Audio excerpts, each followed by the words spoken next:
Automation, in addition to armored combat vehicles, marine engineering, and more. The Department of Metallurgical and Materials Engineering, in addition to researchers in intelligent textiles, marine engineering, and more. Electrospinning technique. The Department of Metallurgical and Materials Engineering, structural, in addition to researchers in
with IEEE Pune section.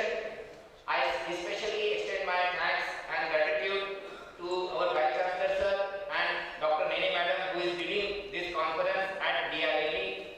Theme of the conference, as you all know, Sustainable Secure Digital Transformation, and it is an apt and relevant.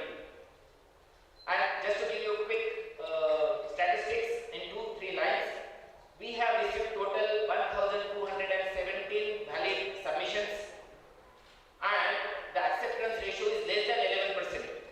So we have total 131 papers being presented in these 3 days at this conference, over 8 tracks, and we have around 8 keynote sessions and speakers lineup.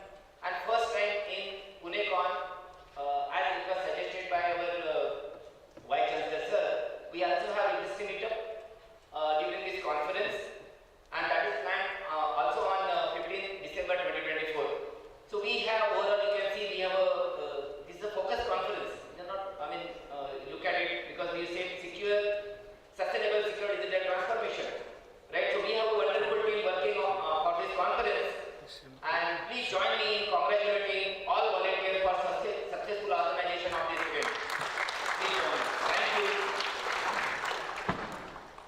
And if you see abstract books, what is going to be released soon, have the detailed messages.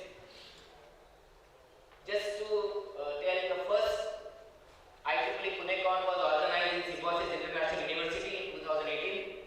Then we had in MIT, then BIT, then MIT ADT Lonika Board, then we had I2IT, and last year it was organized at COAP Technological University. And today we are here, and the next PUNECON, we already got some bids for it, and Pune section have already gone through it, and we will be announcing it during the validity session of this conference. So looking forward to your continued support. Now before I close down here, let me express my sincere gratitude to all reviewers, track chairs, volunteers, IEEE Pune section, IEEE Computer Society, EXICOM members and committee members for their wholehearted support. I hope you all will enjoy this 3-day event. Thank you. Thank you very much. We have a quick 3 minutes, I think a small video by our IEEE Pune section chair. She is actually on I think with another event of IEEE. She is participating. She is outside country. So that quick video of 2 minutes, I think I request the member to play. Thank you.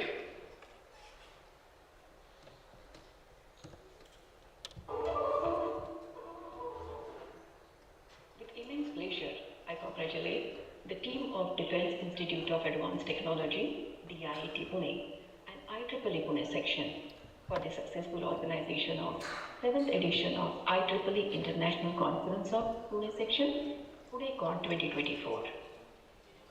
I would like to thank Vice Chancellor of DIIT, Dr. BHVS Narayanamurthy Sir, for hosting PUNECON 2024 at DIIT and extending entire support for the successful organization. I thank Dr. Manisha Nene Madam for leading the team and ensuring very effective coordination throughout since our first meeting when we discussed about having PUNECON at DIIT. I express my special thanks to Dr. Manisha Madam and her entire team. Now let me also thank our own Dr. Rajesh Ingre Sir, Dr. Amar Sir, Dr. Mandar Sir, Professor Abhijit Sir, and entire EXICOM team of sections as well as entire organization team of PUNECON for their significant efforts, guidance and support. On behalf of section, I place on record my grateful thanks to Dr. Samir Kamath Sir, Secretary DD, R&D and Chairman DRDO for accepting our request and blessing this function as a chief guest. I thank Mrs. S. Sundari Nanda Madam, IPS, Special Secretary Internal Security, Ministry of Home Affairs for gracing this function as a guest of honor. I am also thankful to Dr. Subrata Rakshit Sir, DS and Director General DRDO for his gracious function as a guest of honor. The series of plenary talks, industry sessions spanned across 2 days. I am sure they are going to be very beneficial to all the participants. I also welcome the international gathering as well as APS leadership team to Pune, and I'm thankful to them for organizing workshop as a part of PUNECON 2024. I wish all the participants a great experience of knowledge sharing and networking. Kindly accept my virtual greetings from Geneva as I'm representing section here at United Nations Symposium on Achieving Climate Action. Once again, I welcome all of you to Pune. I welcome all of you to this inaugural function of PUNECON, and I wish a grand gathering here. Thank you very much once again.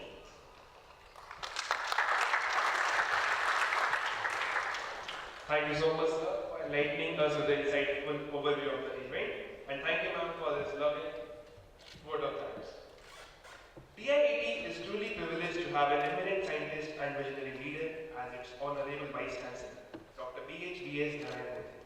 Dr. B.H.V.S. Narayanamurthy is a distinguished defense scientist renowned for his R&D in the indigenous design and development of advanced avionics technologies for defense and aerospace applications in India. Dr. Murthy is an alumni of REC Warangal. He completed his master's from JNTU Hyderabad and did his postgraduate from IIIT Hyderabad. He led the designs and developments of advanced avionics for Mission Shakti, India's first anti-satellite missile test, and long-range missile Agni Paita, elevating India into League of Select Nations and strengthening indigenous defense capabilities. His sustained contributions in technology leadership over the last 3 decades has been transformative for making India self-reliant in advanced avionics technologies for various missile systems. Sir, I kindly request you to deliver the inaugural address to this esteemed gathering. We eagerly look forward to your words of wisdom of inspiration.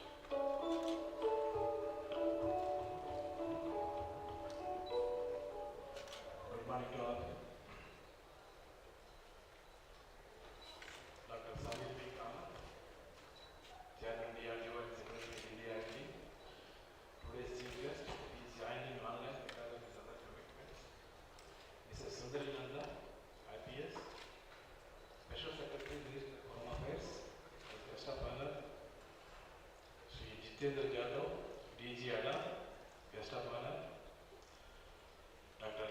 Rajesh Ingle, Vice Chancellor, Symbiosis Skill University, Dr. Manisha Nene,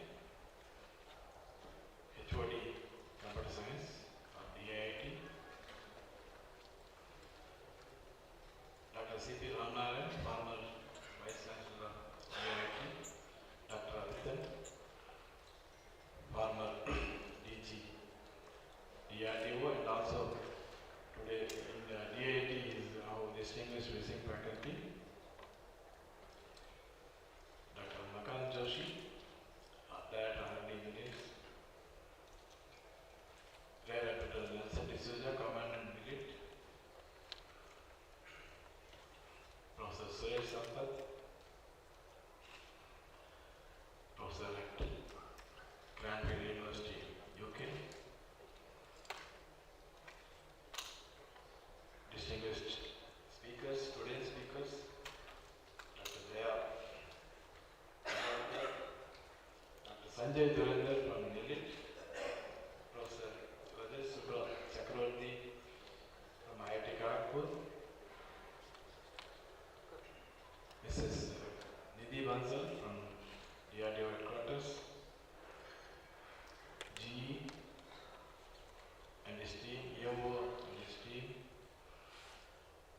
DRDO colleagues, deans, HODs, faculty and employees of DIIT, all the distinguished speakers, guests, invitees, the delegates, and my dear students. Good morning to all of you, and also my greetings and best wishes to all of you on the occasion of this 7th IEEE International Conference being held at DIIT Pune, jointly with the IEEE Pune chapter.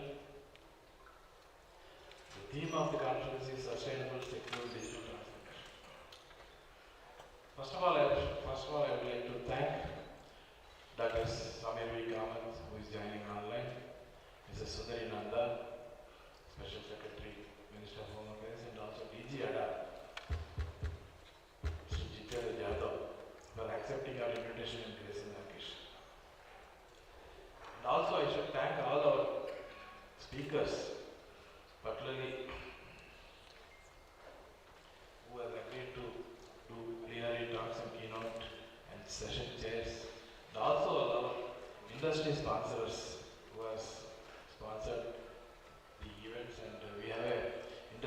exhibition, small exhibition, which will get inaugurated after this inaugural session. The basic theme is particularly the sustainable, secure digital transformation. I think now we are seeing a lot of huge changes, particularly in the digital technologies across the world and particularly in India also. I think one of the best example is our digital payments. In fact, it's one of the biggest game changer in India, and also we see globally as one of the very finest models of digital payments.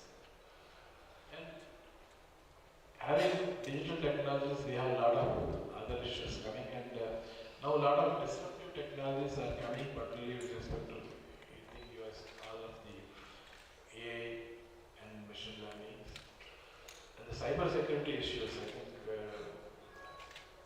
Madam Sundarinanda, I think she has taken the initiative to start skill development, particularly in the security areas, particularly in the police.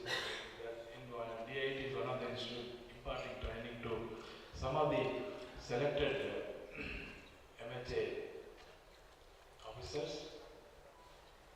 So I think the cyber security is playing a major role, particularly with respect to the threats within the domestically and also from the outside. I think definitely we should have the adequate skills and infrastructure to tackle all these issues. I think this is one of the major initiatives taken by the government of India. I think definitely we need a lot of skilled manpower in this area. There is a lot of potential. I think that's how even DIT is also running in tech cyber security. And a lot of other technologies, particularly quantum technologies, Industry 4.0. I think there is one special talk by Professor Suresh Sampath. I think this gives a lot of insight, and we should tell. I think a lot of happening, particularly the research, the skill development, and more developments. Particularly, I think not only in the civilian field, but in defense. I think role of AI and ML is becoming more and more, particularly with respect to the improved sensitivity or improved weapon performance, improved the sensor accuracies and all those things. I think that definitely a lot of work is going on globally, and India also, I think a lot of work is happening in all academic institutes. Definitely, I think this type of conferences will definitely bring a lot of good research work and discussion among particularly the researchers, and a lot of activity with respect to the students, I think, who are working in this, particularly in the masters and PhD. I think there is a lot of permission to do more research in the cutting edge technologies.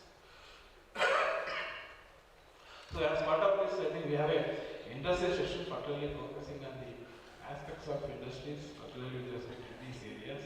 And I should thank the speakers from industry. Tomorrow we are having the special session on industry, a 2-hour session. And I think definitely all of you will get benefited with respect to that type of session. And particularly I should thank the sponsors from industry who came forward to sponsor the event, also to participate in this exhibition, also and to participate in that industry session. And we are, as part of this inaugural session, we are, apart from the conference activities, we are also having an MOU with NELIT, the Battersea electronics,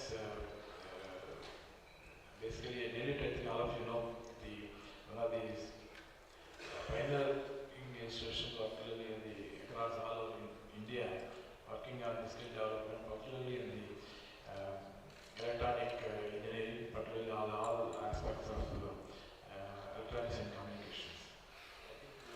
We are already having a collaborative programs with them, and now we are having an MOU, particularly in the for development of particularly in the skilled manpower and research and collaboration in the area of semiconductor technologies and communication and other embedded systems also. So I think that today will happen, and I should thank DJ Nelit and his team for coming forward and carrying out this MOU. So basically, I think definitely this conference will benefit all of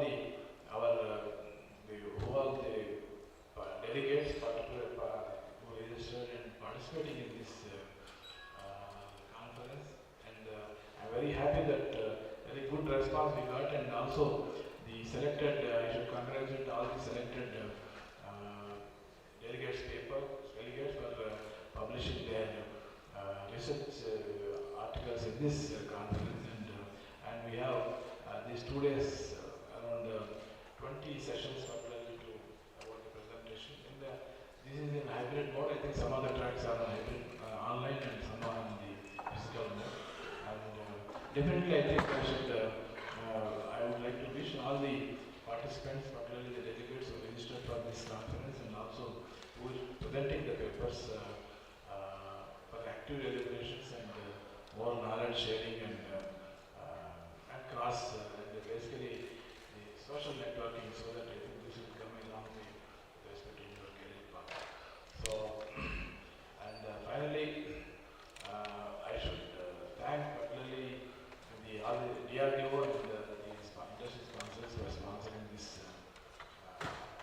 event, and I should thank particularly the all our chief guest of honors, and all the guest speakers and the session chairs for accepting our invitation and particularly participating and contributing to this conference. And definitely this is the 7th edition. I think in the years to come, I think definitely we will be improving much more, and we would like to add some more industry participation, particularly the startups and other institutions. And finally, I think I wish particularly all the delegates for a very active deliberations and very success in their career and social networking. And I wish particularly the organizers, particularly the DIIT or team, Dr. Manisha and team, for a grand success of this conference, and definitely it will come a long way for the DIIT. Thank you very much, and all the very best.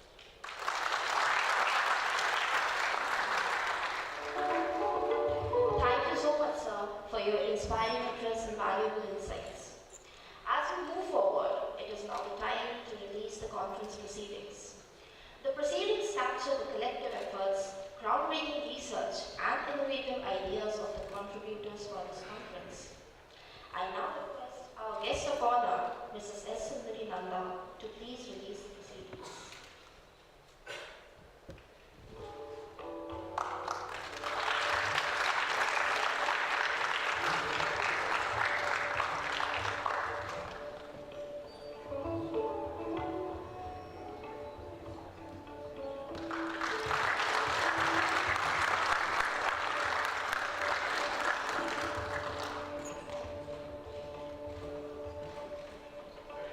Thank you so much, ma'am, for marking this significant milestone. During this inaugural function, DIIT adds another feather to its cap.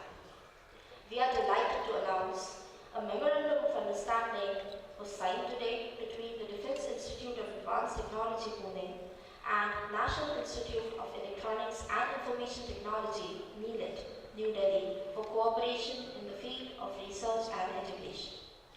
Dr. Sanjay Kumar Dharangar, Registrar from NIELIT, and Senior Professor Dr. Sangeeta Kale, Dean Sponsored Research, mutually signed this agreement today, and both parties are waiting for mutually beneficial association together. I request Professor Sangeeta Kale, Dean Sponsored Research, Professor K. Balasubramaniam, Dean Academics, Dr. Bhuvan from Electronics Engineering Department, Dr. Dharangar, and Dr. Lakshman from NIELIT to please come on stage for exchanging MOU copies with each other.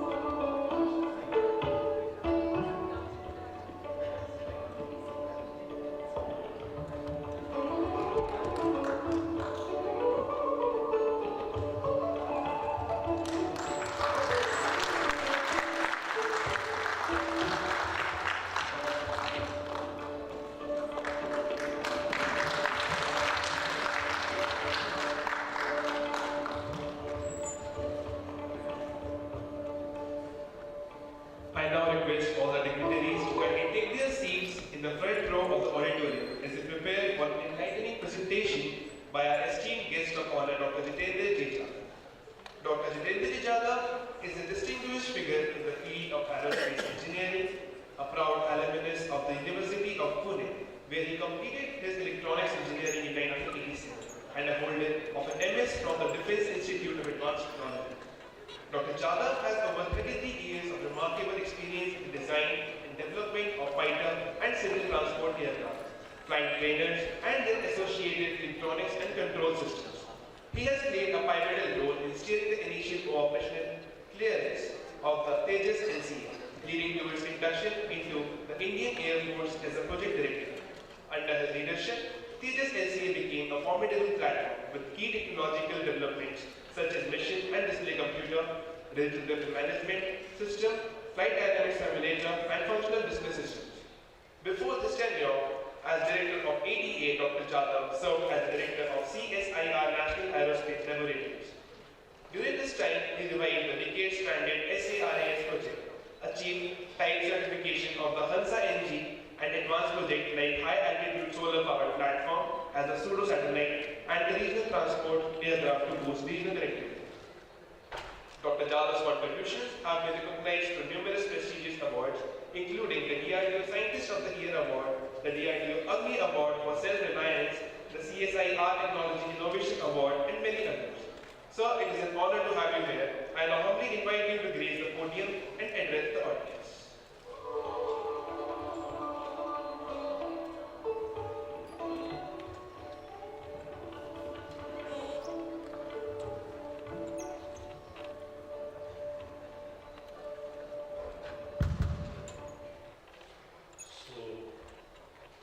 Good morning to all. Dr. Sabir Khan, Secretary DDRN, Mrs. Nanda, Dr. Narayan Murthy, Dr. Rajesh, Dr. Nene, Dr. Ramnaran, and many other here, Makaran and all.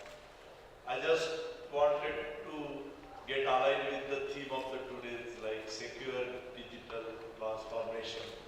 So I thought I can share something in next 20 minutes, if it is given, that how we are transforming the aircrafts into AI-powered aircrafts, because we are having a large amount of challenges which will go through the presentation and you will come through. And we are now taking a big steps to transform all our aircrafts into AI-powered aircrafts. So if you look at the generations of ADA, we have a LCA Mark 1, which is the first generation aircraft, and we started delivering from 2016 to 2024. And then we got LCA Mark 1, a little bit variant of Mark 1, which is in between, we can say 4.5 generation. And we have Mark 2, which is of about 7-ton weapon load. And then we are in the advanced medium compact aircraft, which will go by 2036 onwards. And we have a twin deck fighter, which will go from the 2038 onwards. So if you see the generation at the y-axis, we are today at 4++ generation, and we have two programs of 5th generation, that is AMCA and TEDBF. TEDBF is twin deck fighter. So our journey started with LCA Mark 1, which is 4th generation with lot of technologies of fly-by-wire, 3.5-ton payload. Then we went for LCA Mark 1A, which is Mark 1 Plus, which is the radars into electronically scanned radar, ordered jammer, but the weapon load we kept same. And then we transferred to LCA Mark 2, which is Mark 1A, plus we went for 6.5-ton weapon load, so it's a medium weight category, and we went for a smart modern cockpit. So digital transformation is going on, but not in the way it should be. So now we are in a 5th generation AMCA program. There are only 3 or 4 countries in the world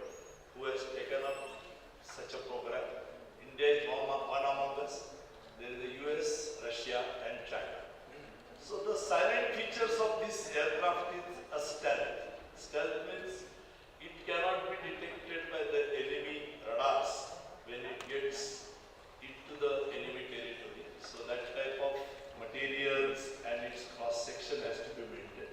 And of course, network-centric operations, pilot decision support, and optionally manned features and man-unmanned team. So here is the AI power comes. So if you see this aircraft which we are developing, advanced medium combat aircraft, it has got a radar which is having a multiple simultaneous mode, which has got infrared search and tracking for long range passive detection. It has got self-protection, missile warning receiver, it has got a self-protection by RWN, and of course a secured data link. So these are the sensors which it carries on to the board. So this fighter, we are now putting a lot of artificial intelligence powered technologies, and major technologies are enhanced situational awareness, pilot decision support, predictive maintenance, optional manning, and man-unmanned. We'll go to 3 of them because time is less, otherwise I would have taken it to all 5 of them. So if you see today in aircraft, if you start from that monitor of system status, I'm just talking about the pilot today sitting into the cockpit. He has to monitor all the status of the systems. He has to correlate with the sensors which gives the information whether he is a friend or foe, and here about radar, IRST, RWR, MAW, I'm just going clockwise. Then he has to respond to the threats also. So first he has to identify whether he is a friend or foe, then he has to respond to the threats. And there is the cognitive burden onto the pilot for alerts, alarms, radio chatter, all these things. Plus he has a mission objectives for destroying and all that thing. And then the flight safety and navigation in a bad weather or maintain altitude or avoid collision. So this is the gambit of the pilot which is sitting into the thing, and he is totally overloaded, multitask, and there is a high level of continuous attention is required. And there is the mental saturation leading to a major judgmental errors, which is what we have found in our earlier generation aircrafts, that many of the incidents which have happened today are basically judgmental errors because the pilot has to do so many things and his mental state has to be maintained properly. So towards this, what we do today, started doing, one of the things is multi-sensor data filter. So we take all the information from the sensors and we provide a unified picture to the pilot. So if you see the picture there, you have a lead aircraft, then you have hostile aircraft, you have friendly aircraft, you have neutral people, you have ships at this thing. So all these things our sensors will catch, and we give a unified picture of environment, and that will reduce the load of the pilot, and that is the key attribute for the next generation pilots. So if you see a scenario, I am just showing a radar taking 6 targets. This is a pilot really if he sits into the cockpit, and you can also welcome to see the cockpit of our thing at the ground. 6 radar targets, 35 infrared targets, 22 EW targets, and 31 targets. This is the scenario in front of you. Anybody can imagine if such a scenario is given in such a cramped cockpit to you, what will be your mental state? And then we need to assimilate from each sensor this information and provide a correct track to the target based on whatever earlier we have seen. Target of friend, target of interest, target of mission, all these things. So this multi-sensor data fusion is the technique which we are using, where we have a sensors mounted all over the aircraft, and then they carry on the field of view of the various aircraft, so they cover 360 degree. And then the information from the sensors, if you see the earlier picture and this picture, the tracks has been resolved, the redundant tracks has been eliminated, and one track for each target, which is the best track or the fusion track, has been given, and very clear-cut display is in front of him, telling by the color which is the friend, which is the foe, which is the mission, and all these things. So this is how we are reducing the mental workload on the pilot and increasing the situational awareness to the pilot.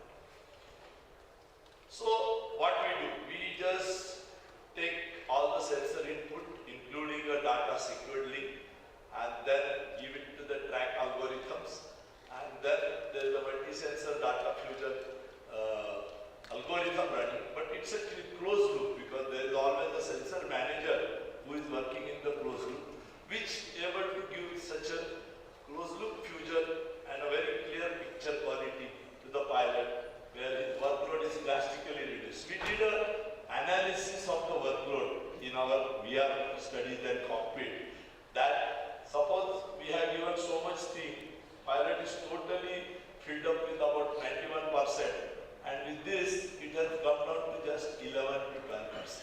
So that is how it has been done. So then we are transforming the aircrafts to the more digital AI-based things, where we can give decision support system to the pilot. See, today what we have done so far discussed is, we can fuse the data of the sensors and give him a pictorial correct view, which he can able to track the target properly. The second one is, there should be a decision aid. So a safe navigation, ground target identification, aerial target identification, dynamic route planning, and automated maneuvers if missile is approaching along. So this is what the new technologies we have started introducing into our ANCA.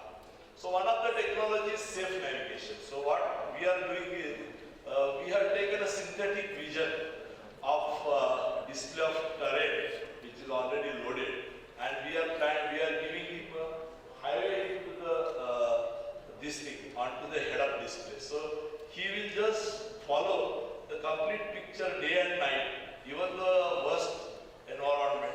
Very easily he will find a way how he is navigating.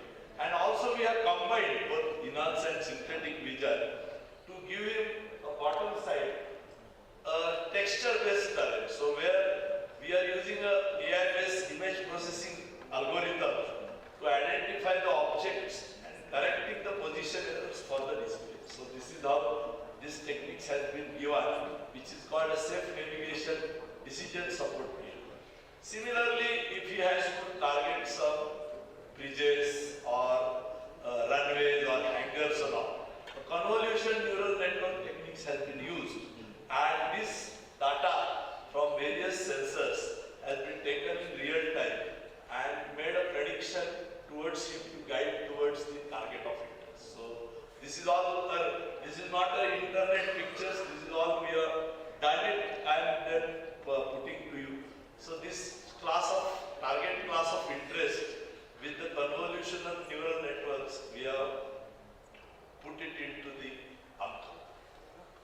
Coming to the pilot decision support system, so we did a neural network of domain, affiliation, class, type and subtype, and the machine learning algorithms has been put to enable identification and prediction of the target intent.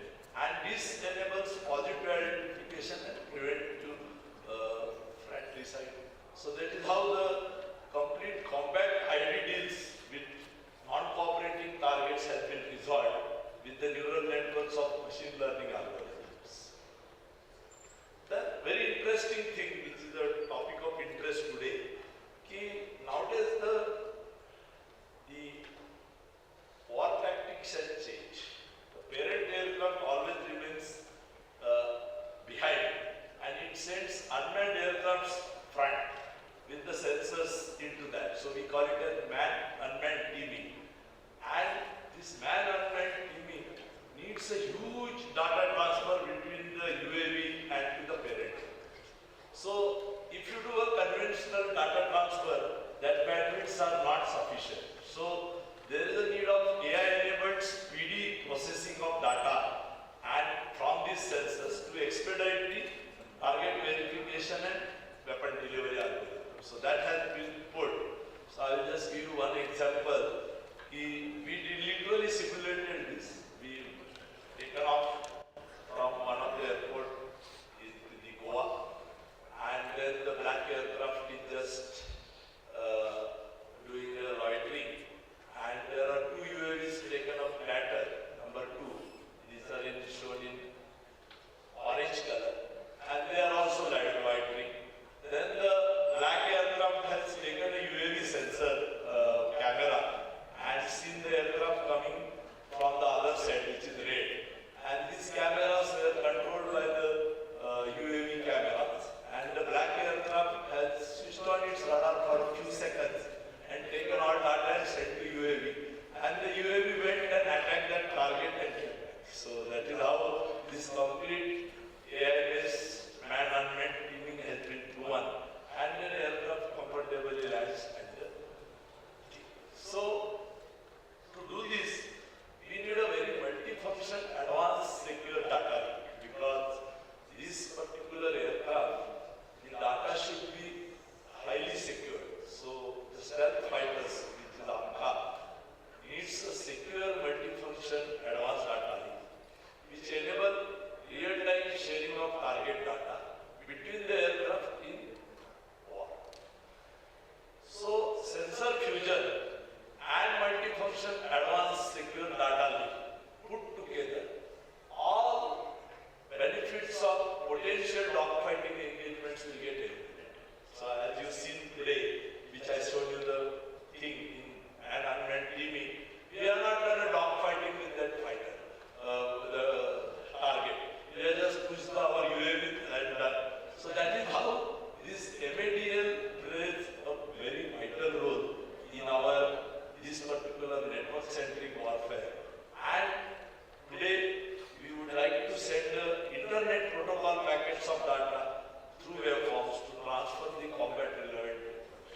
there's a little technical difficulty. Let's wait for a minute or two.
Okay, audience, let's wait for 2-3 minutes. There is a very important call. I will be joining us shortly. We got a message from her. Let's be patient and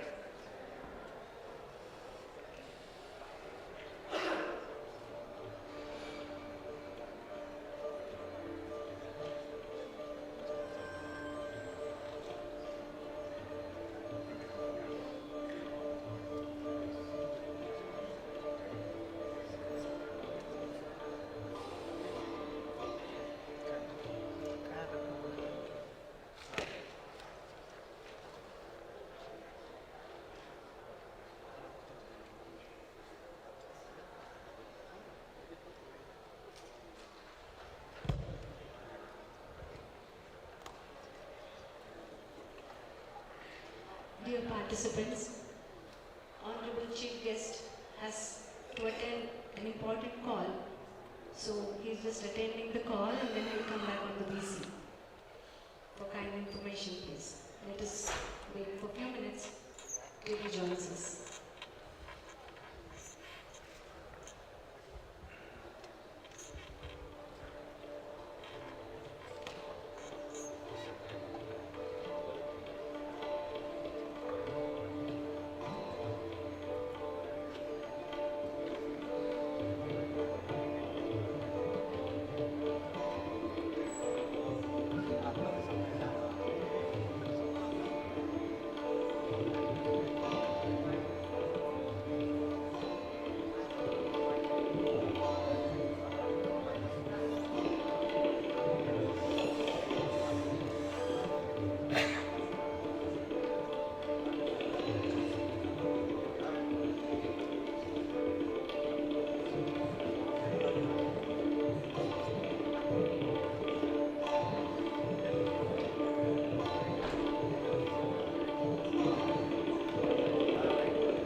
Until then, let's know a little bit about IEEE PUNECON 2024. It is a gathering that promises to be a vibrant exchange of knowledge, ideas, and collaboration. Since the inception of IEEE PUNECON series, it has proved to be a wonderful platform. Okay, we have some back. Thank you for your patience, audience. Am I audible, sir?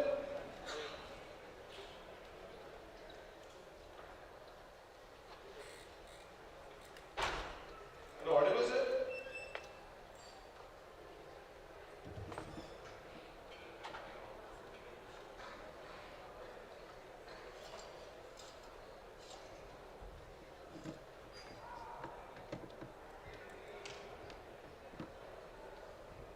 Okay, please request to please address the gathering.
Again, network is a problem. If you can inform DIIT that we will skip it because the audience there is unnecessarily waiting. Our network is the issue. We can cancel this.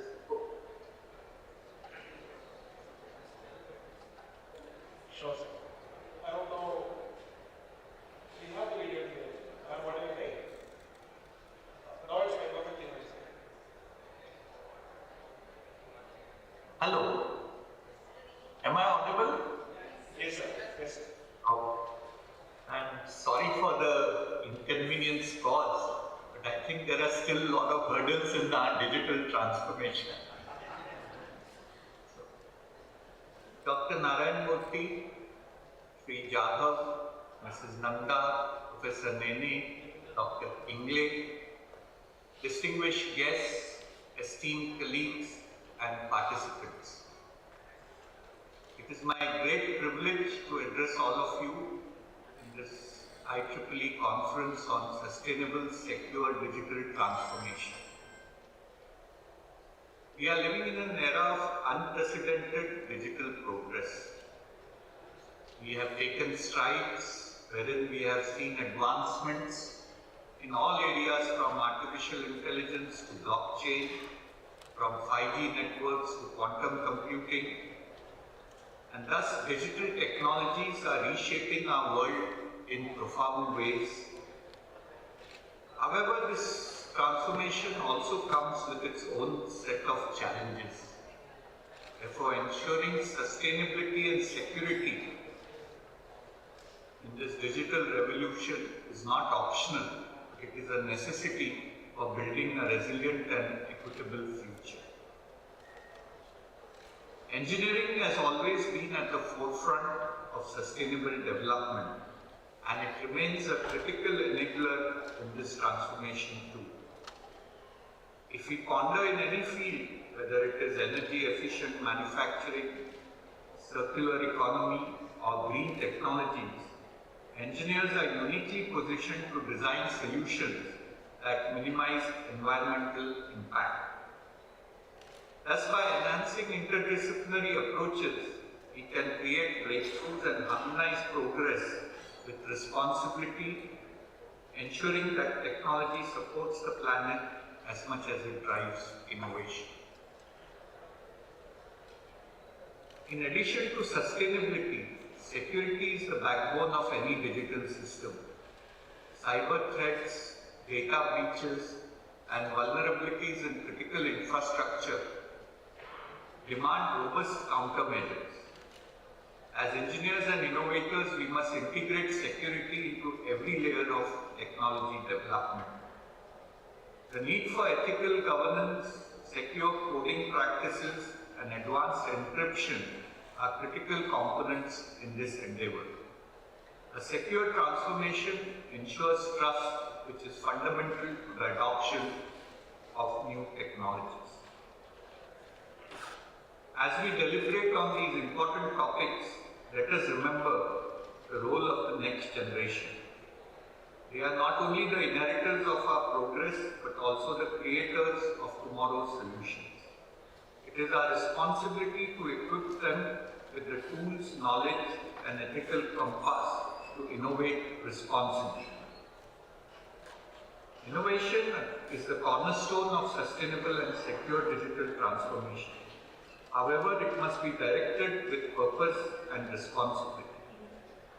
Emerging technologies like AI, IoT, and blockchain hold immense potential to address complex global challenges, but their integration must be guided by ethical frameworks and with a commitment for long-term resilience. As someone fortunate to have witnessed the transformative power of technology through initiatives in the defense and strategic sector, I firmly believe that innovation must serve as a force multiplier, not just for progress, but for sustainability, inclusivity, and equity. It is our collective challenge and our opportunity to redefine what it means to innovate in this 21st century. As I conclude, I urge each one of you to engage fully in the discussions over the course of this conference. We all need to share our ideas, challenge the norms, and explore the intersections of sustainability, security, and digital transformation. The future we envision, a future where technology serves humanity without compromising our environment or safety. All of this depends on the actions we take today. I am indeed thankful to the organizers for giving me this opportunity to address you, and I look forward to the recommendations that will emerge from this conference. Together, let us shape a sustainable and secure digital future. My congratulations to IEEE and DIAT for taking this initiative of organizing this conference. Jai Hind. Thank you. Thank you so much, sir, for lighting us with an inspiring message.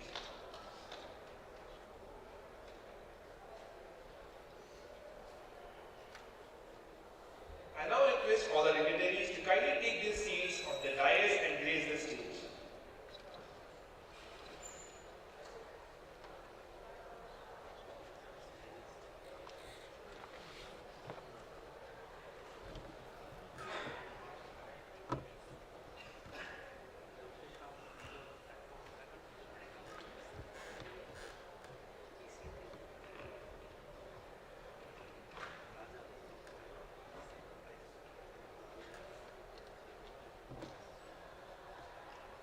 Next, it is my privilege to introduce our esteemed guest of honor, Mrs. S. Sundari Nanda.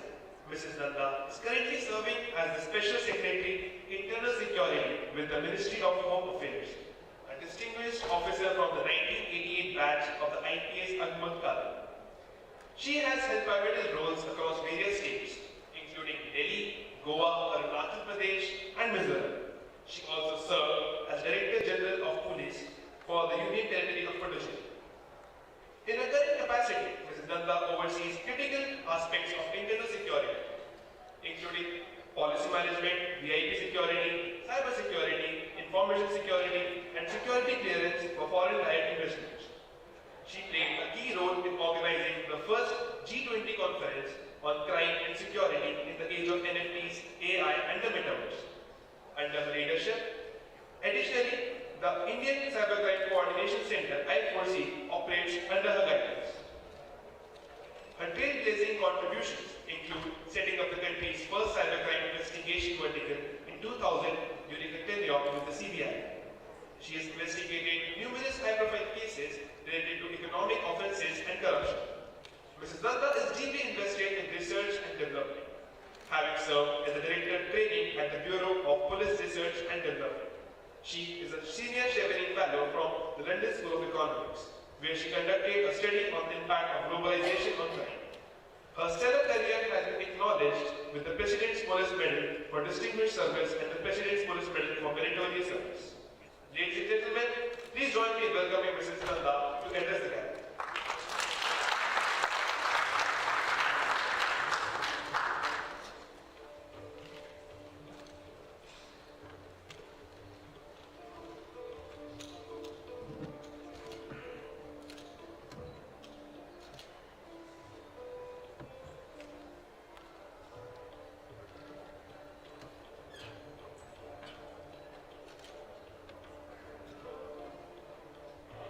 Vice Chancellor of DIET, Dr. Murthy, Dr. Jadhav, Dr. Ingle, Dr. Nene, and Dr.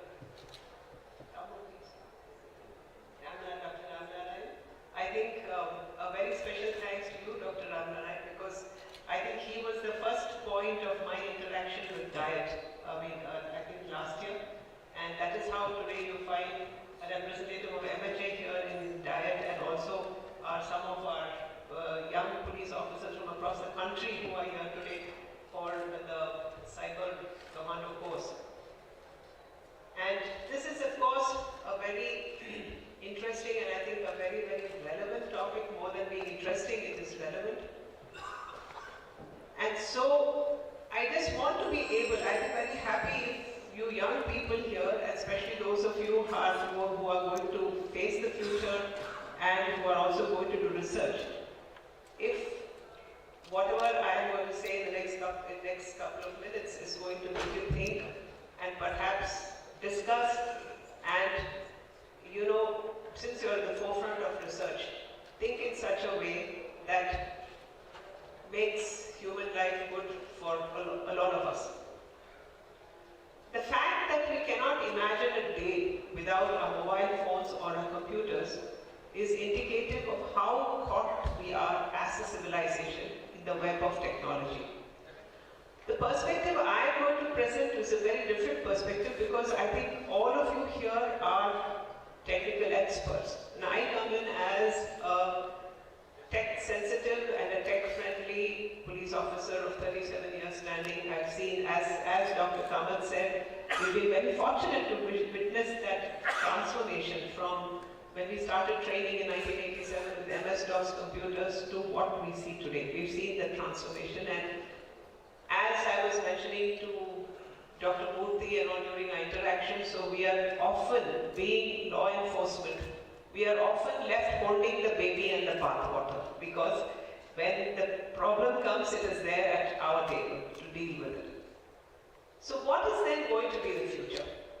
To understand this, to make it more interesting for you young people here, because you're my focus group, let me introduce a website called futureworld.org.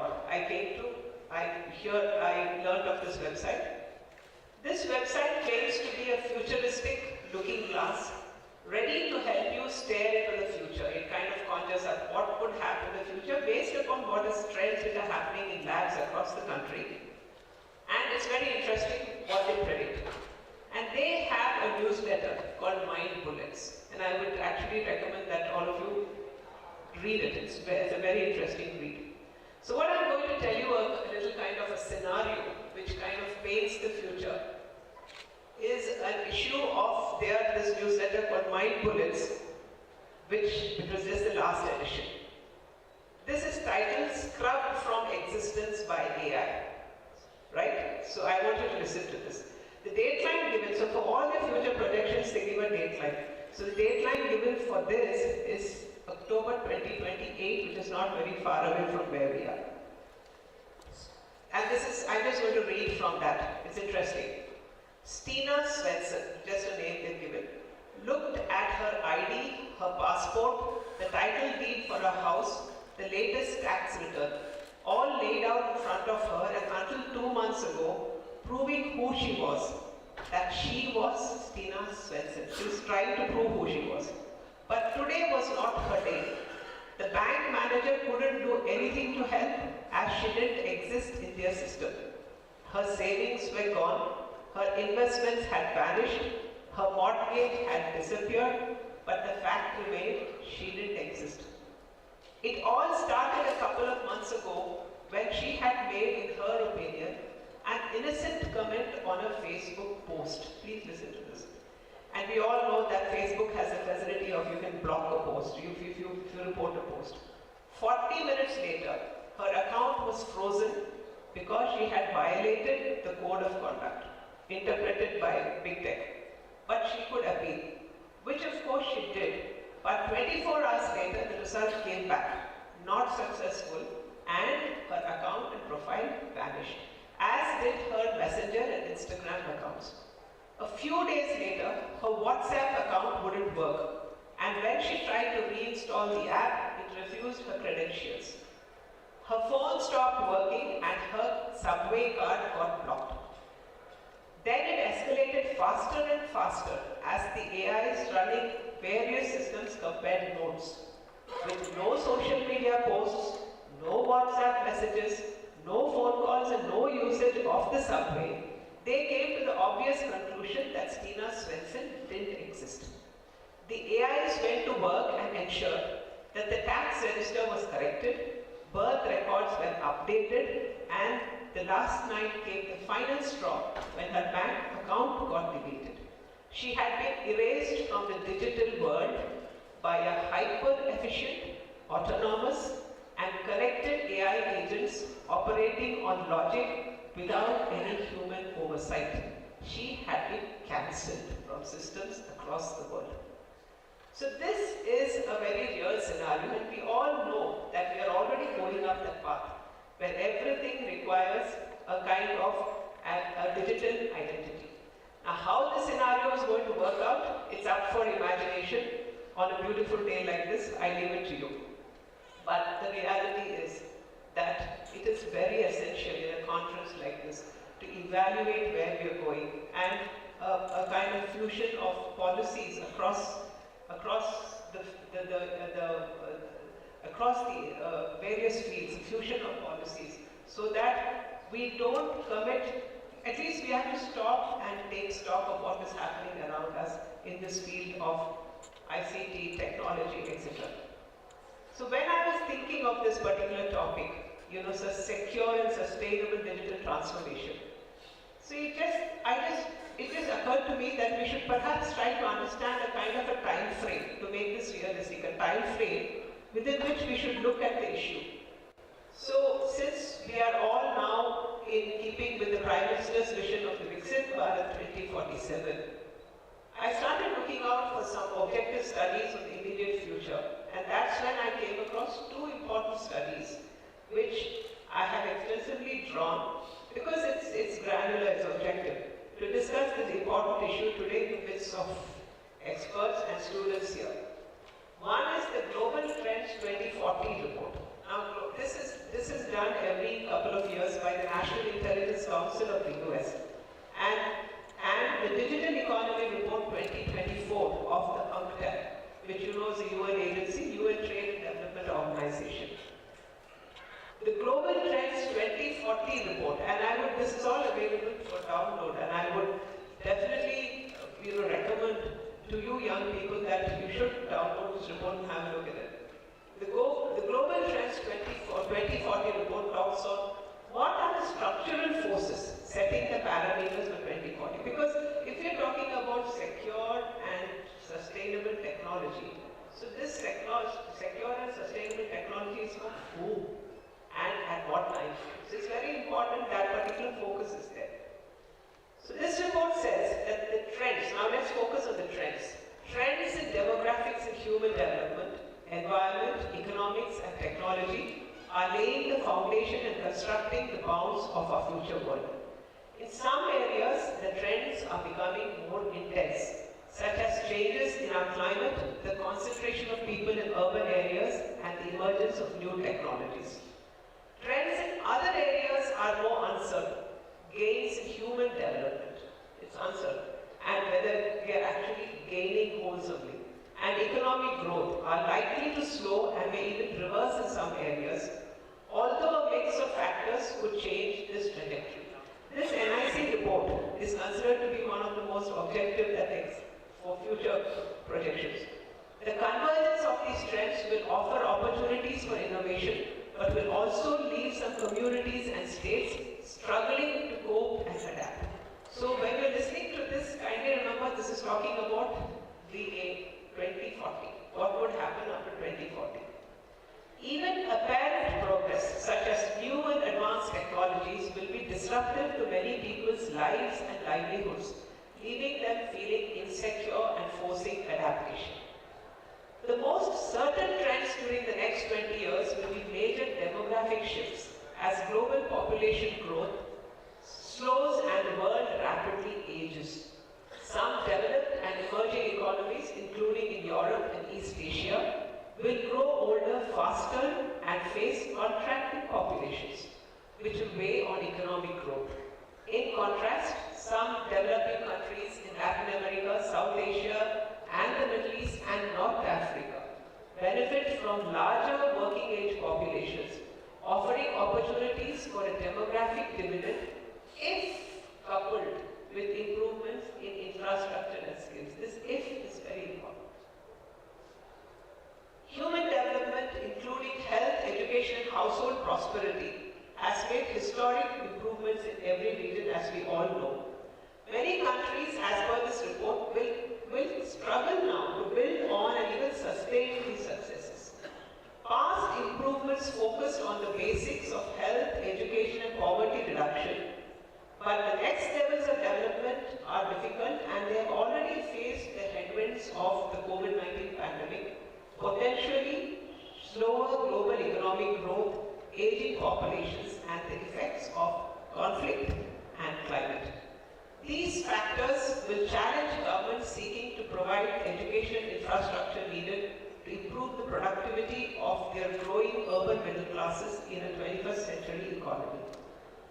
As some countries rise to these challenges and others fall short, and we see all this already happening around us, shifting global demographic trends will almost certainly aggravate disparities in economic opportunity within and between countries during the next 2 decades, as well as create more pressure for and disputes over migration and immigration.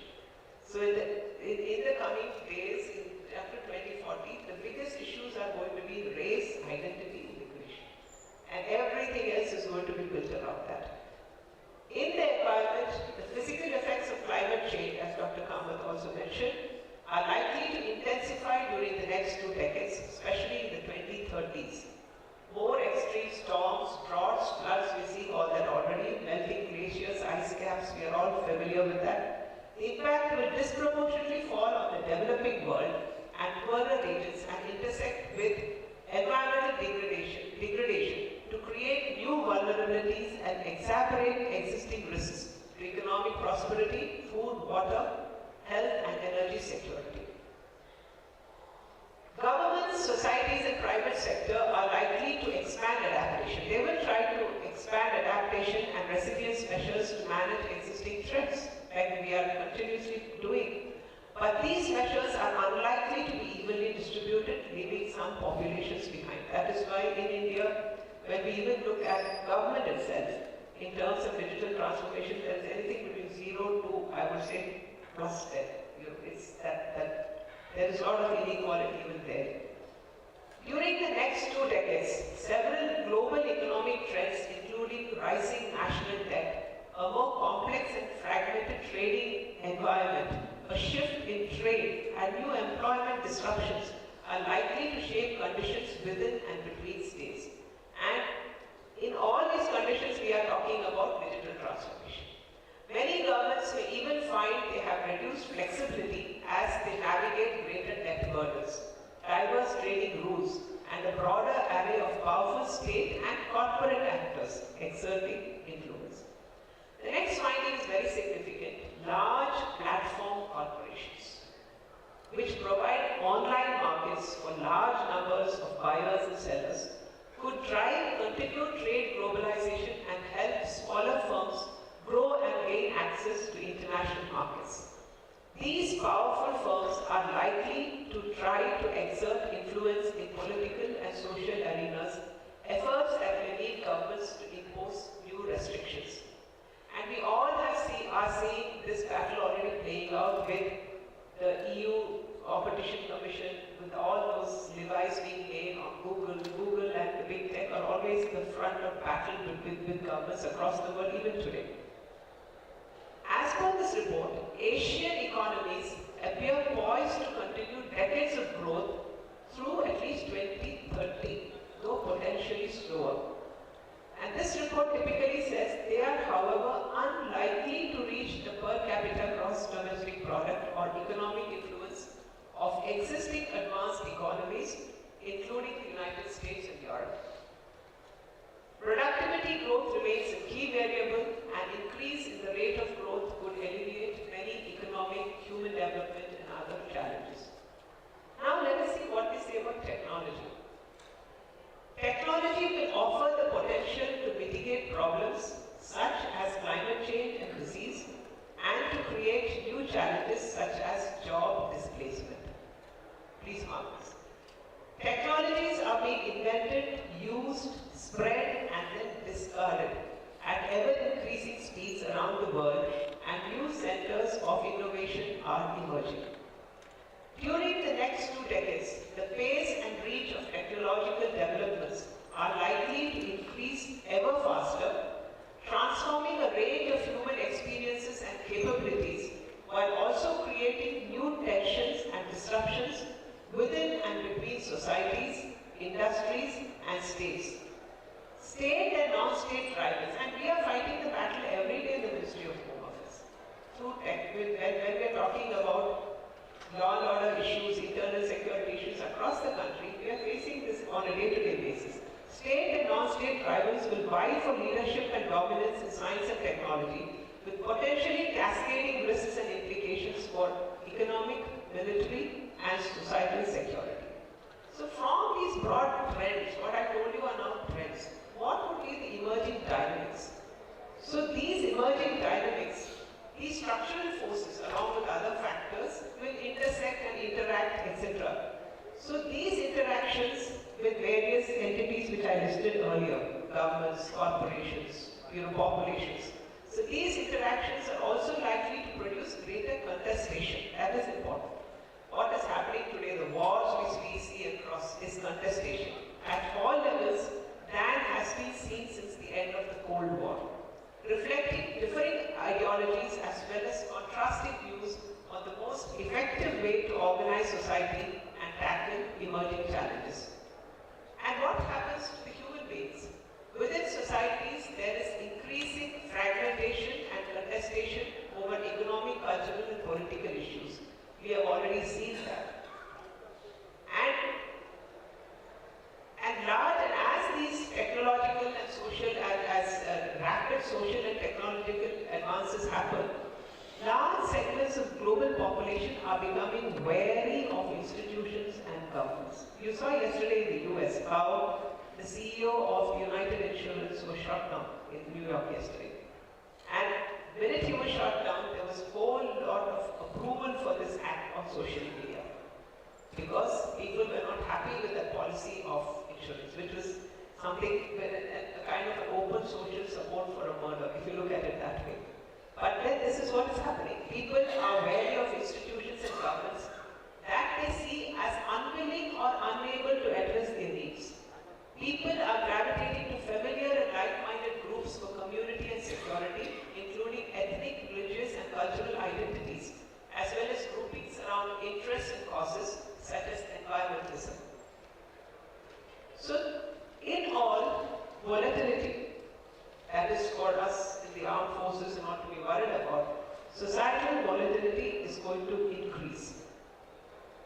And at the state level, the relationships between societies and their governments in every region are likely to face persistent strains and tensions because of a growing mismatch between what publics need and expect and what governments can and will deliver.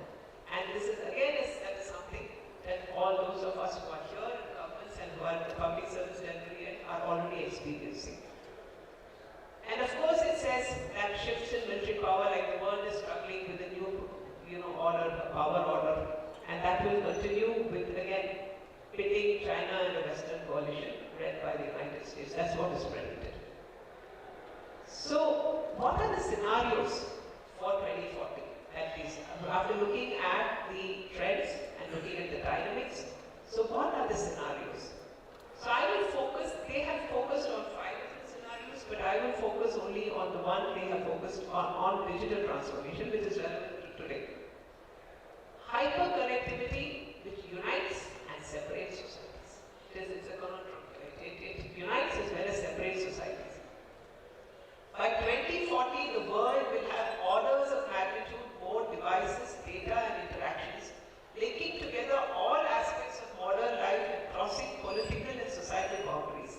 Increasing speed and global access will provide nations, corporations and even individuals with services and resources once limited to prosperous countries. This hyper-connected world is a future already beginning to emerge, which we are all seeing. Because you see, anytime there is a break, all of us are on our mobile phones. Separated, we are the same, but we are disconnected. Right? Next generation networks, persistent sensors, and myriad technologies will fuse together in a global system with billions of connected devices.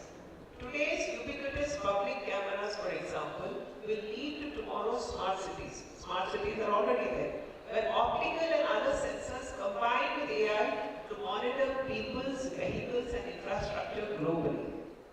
By some estimates, the current IoT devices, it is basically a precursor to a hyper-connected future, will reach 64 billion objects by 2025 itself, up from 10 billion in 2018, all monitored in real time. Looking forward, a hyper-connected world could support up to 1 million devices per square kilometer with next-generation 5G cell phone systems. Compared with the 60,000 devices currently possible with current cell networks, with even faster networks on the horizon.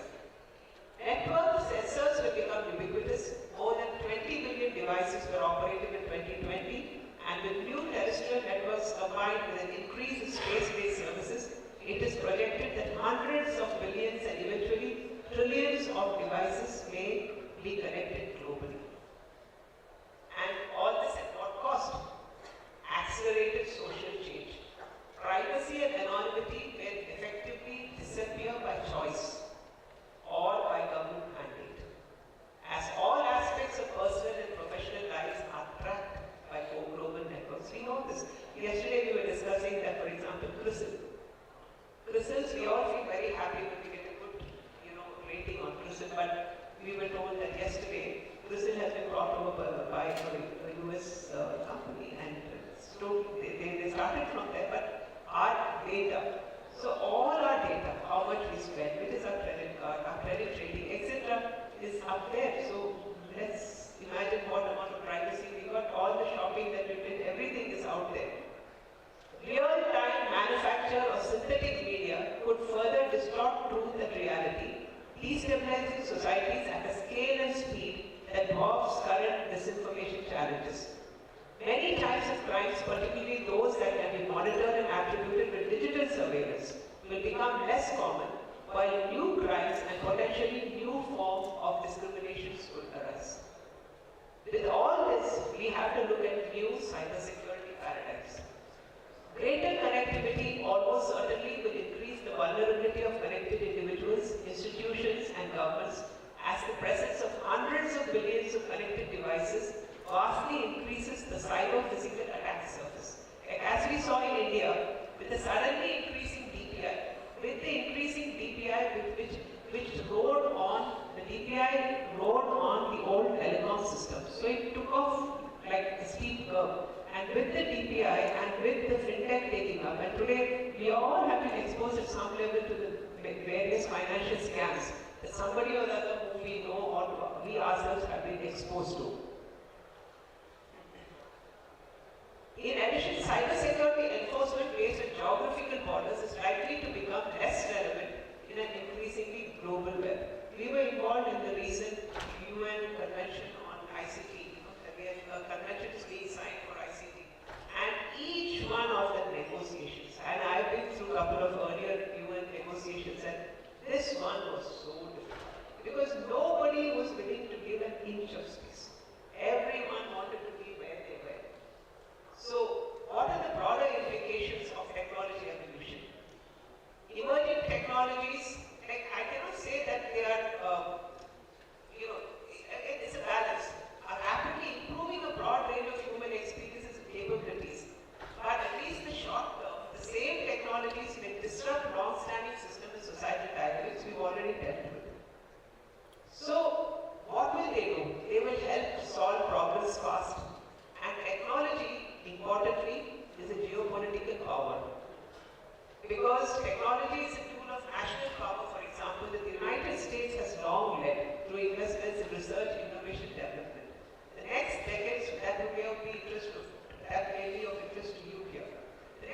nations to achieve their goals.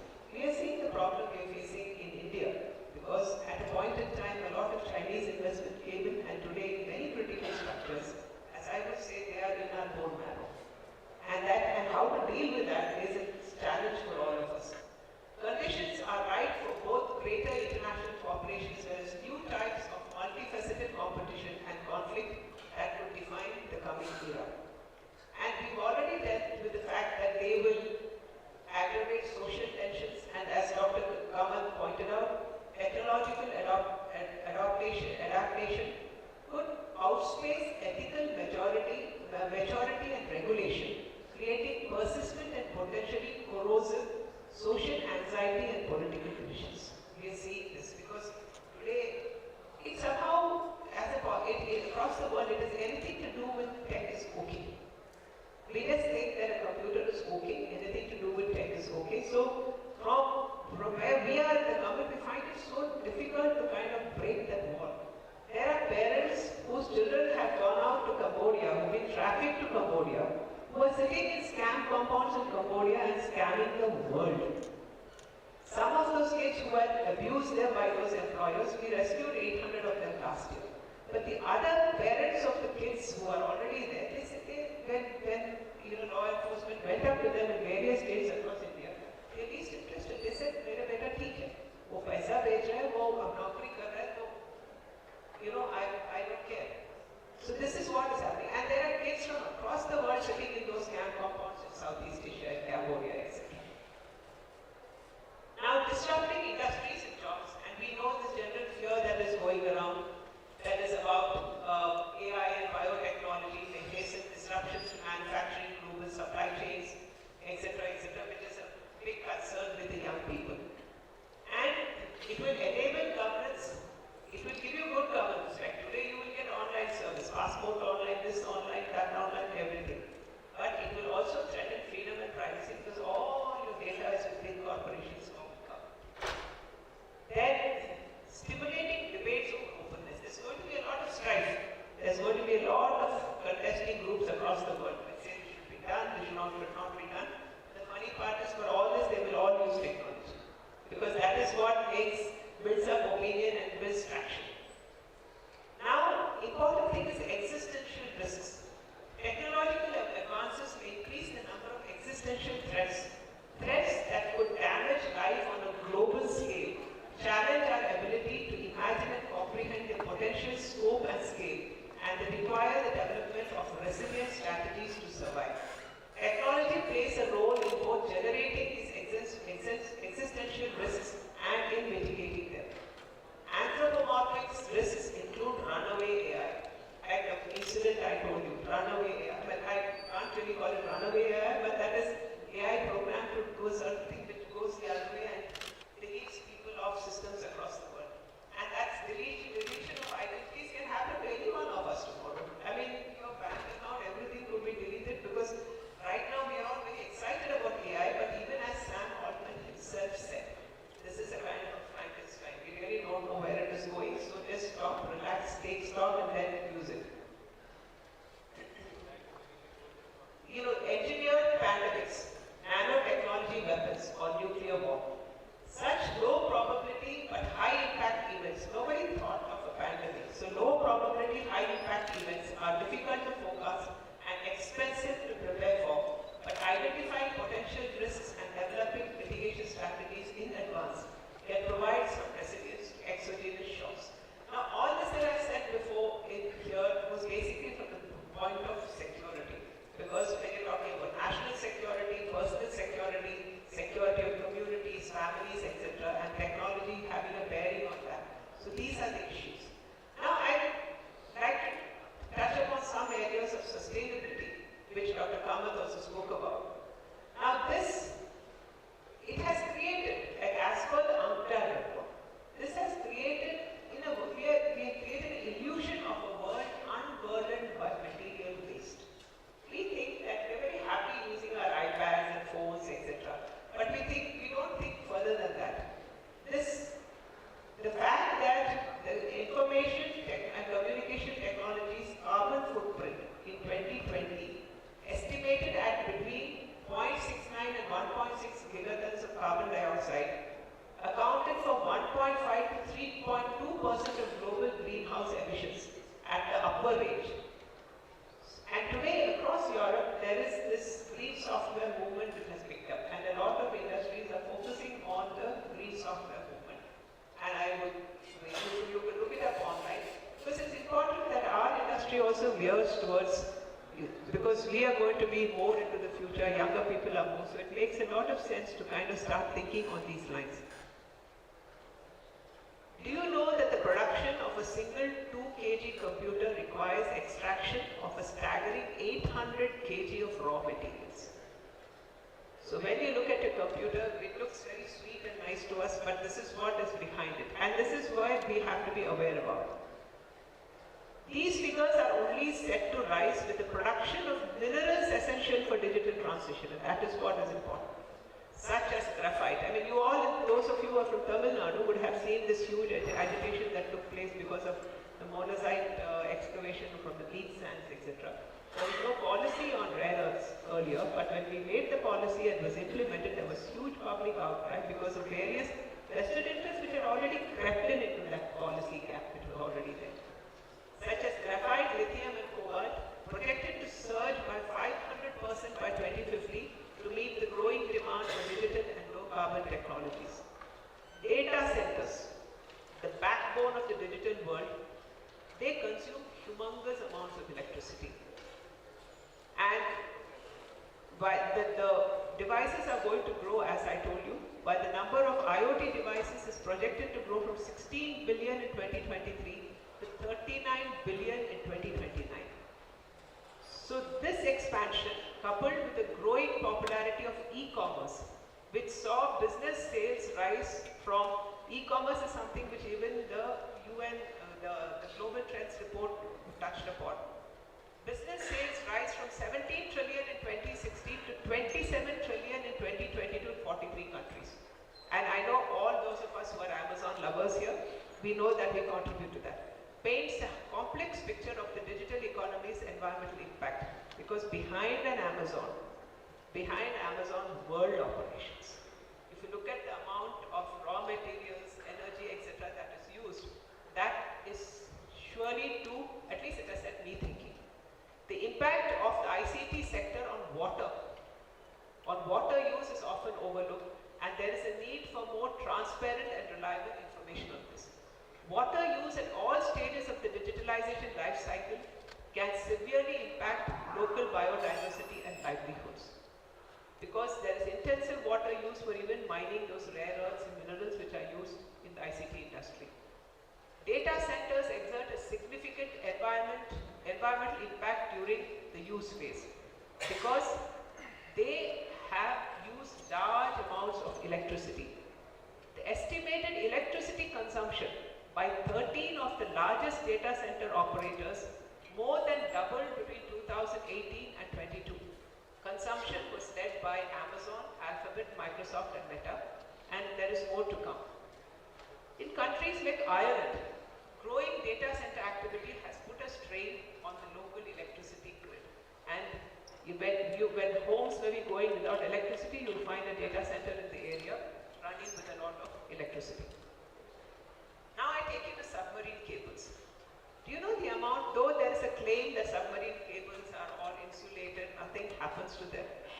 And the backbone of the entire world, the ICT infrastructure is controlled by the submarine cables, which is by a consortium of the industry.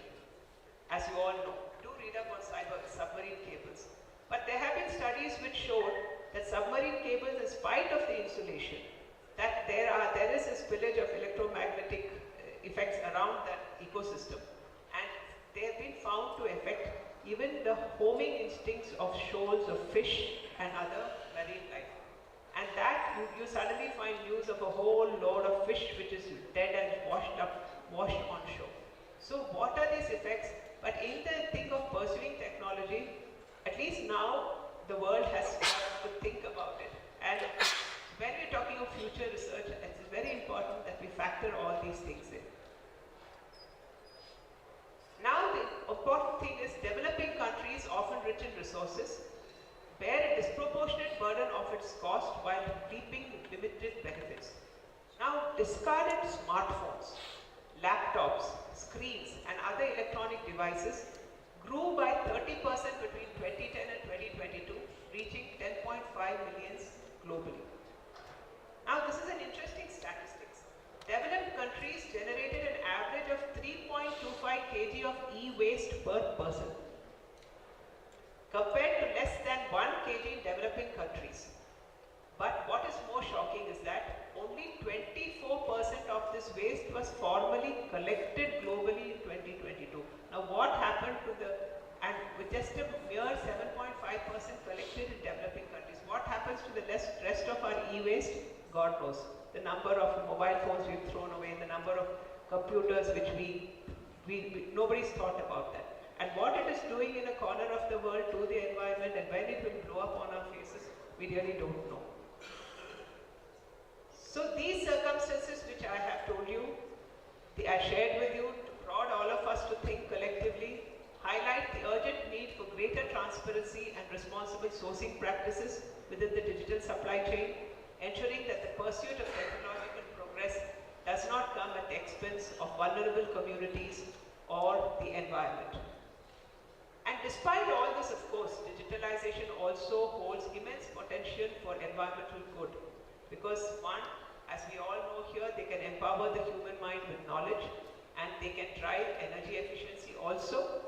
While liberating energy, they can also drive energy efficiency, optimize resource use, and enable innovative solutions for climate change, mitigation, and adaptation. The hence is what we need today urgently is a balanced approach, and that can come from here, where you can all at least sit and think when you're designing your further research. We must harness the power of digitalization to advance inclusive and sustainable development while mitigating its negative environmental impacts. This requires a shift towards a circular digital economy characterized by responsible consumption and production, renewable energy use, and comprehensive e-waste management. We must embrace a new mindset that considers sustainability at every stage of the digital life cycle. While digitalization is a means to an end, it will need to be as environmentally sustainable as possible. And the starting point of all of it is with each one of us. The choices we make today will determine the kind of world we leave for generations to come. Let us seize this opportunity to create a digital economy that thrives in harmony with our planet. Thank you very much.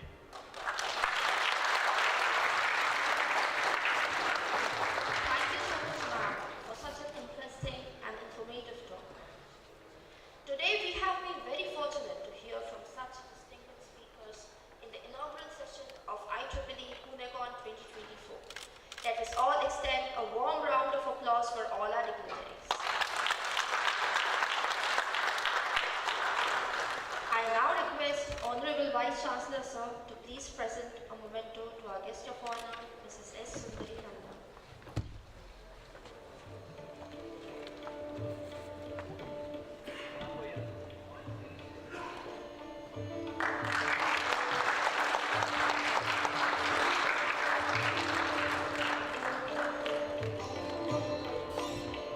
Thank you, sir. Thank you, ma'am.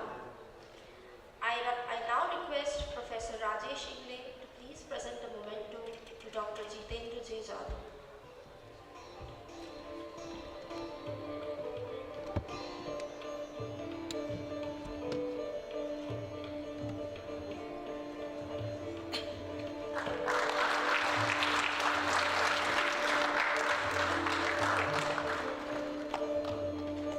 Thank you, sir. Now, as we proceed towards the end of the program, I request Dr. Sunita Thavale to please present a vote of thanks.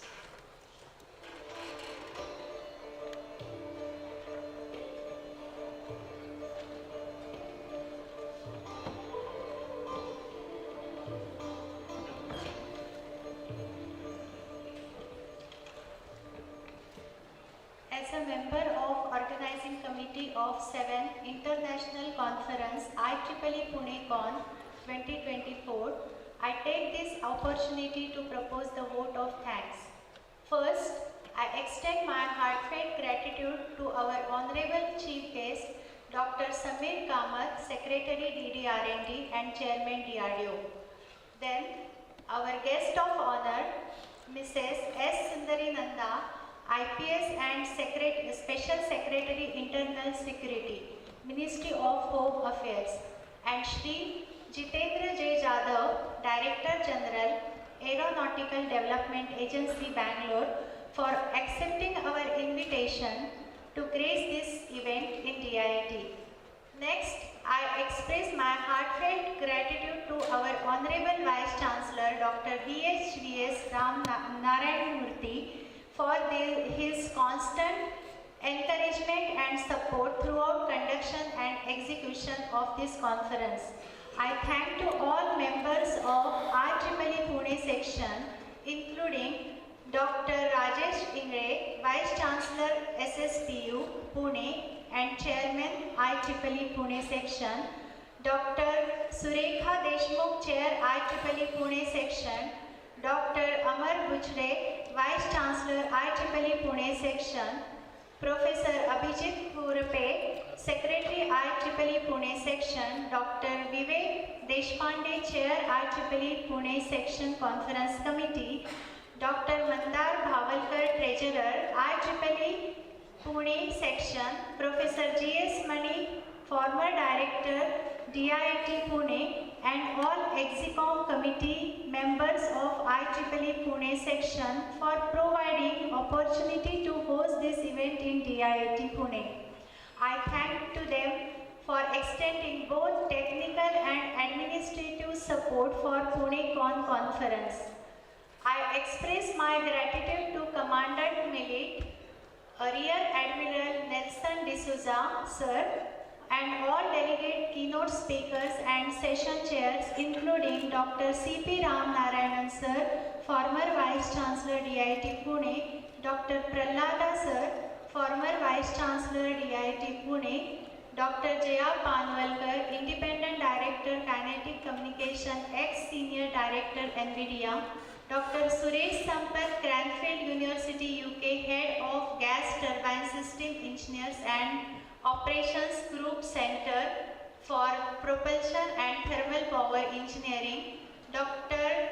Sanjay K. Durandar, Executive Director, National Institute of Electronic and Information Technology, Ministry of Electronics and Information Technology, Srimati Nidhi Bansal, Director and Scientist G, Directorate of Technology Development Fund, DTDF, DRDO, Dr. Rajat Shubhra Chakravarti, Professor and Associate Dean, IIT Kharagpur, Dr. Subramaniam Neelakanthan, Director, SETS, Chennai, Dr. Rajiv Dey, Associate Professor, NIT Silchar, Dr. Shubhamay Mehta, Head and Professor, Applied Statistics Unit, Indian Statistical Institute, Kolkata, India, Dr. J.V. Satyanarayana, Scientist G, RCI, DRDO,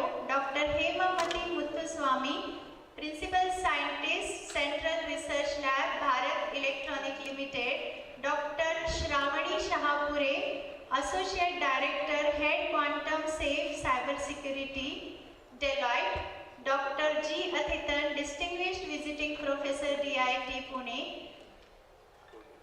Then DYSL QT Director, Dr. Santu, Dr. S.C. Tawale, R&D, Dighi.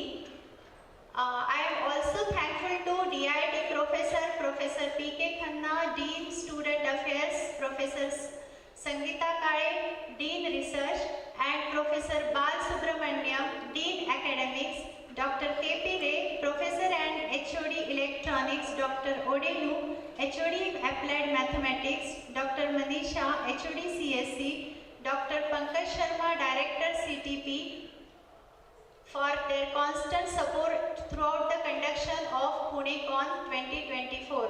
I also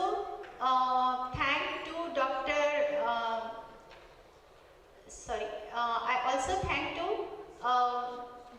Mrs. Vidya Gargote, Finance Registrar Mr. Amarjit, Admin Section, then Major Manjunath Akula, GE R&D, Girinagar, and all admin staff, finance staff, as well as EWO, Academic Section, Admin Section for their continuous support for conducting PUNECON conference smoothly. I personally thank to PUNECON local organizing committee team members for their constant efforts and support, especially Dr. Basil Raj, Dr. Sirur Mat, Mr. Vijay Pathar, Dr. Rahul Yadav, Dr. Ram Bharat, Dr. Upasna Singh, Dr. Arun Mishra, Dr. CRS Kumar, Dr. Nikhil Bhave, Dr. Suvarna Datar, Dr. Uma Shankar Patru, Dr. Shrikant Dasri, Dr. Dipti Vidyarthi, and many others who coordinated the entire event, starting from contacting IEEE Pune section to stage arrangement and conducting the sessions. I thank all our esteemed industry government sponsors, including DRDO, Quantico Technologies Private Limited, Kalyani Strategic Systems Limited, NetWeb Technologies, National Academy of Defense Production, Siliconia Technologies Private Limited, Yes Bank Limited, Saffron India, SMC Technologies, Datsun Electronic Private Limited. I thank to all reviewers who have contributed technically to review all papers in time, as well as I thank to all authors, co-authors for submitting their valuable research work to IEEE PUNECON conference. Last but not the least, I thank to all attendees, including students, staff, faculty, researchers, industry experts, as well as MHA Cyber Commando training officers for making this event a memorable one.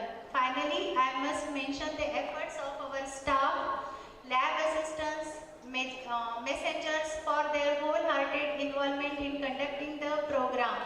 I thank to all student volunteers for working together day and night with us for this event making memorable one. Thank you, Jai Hind.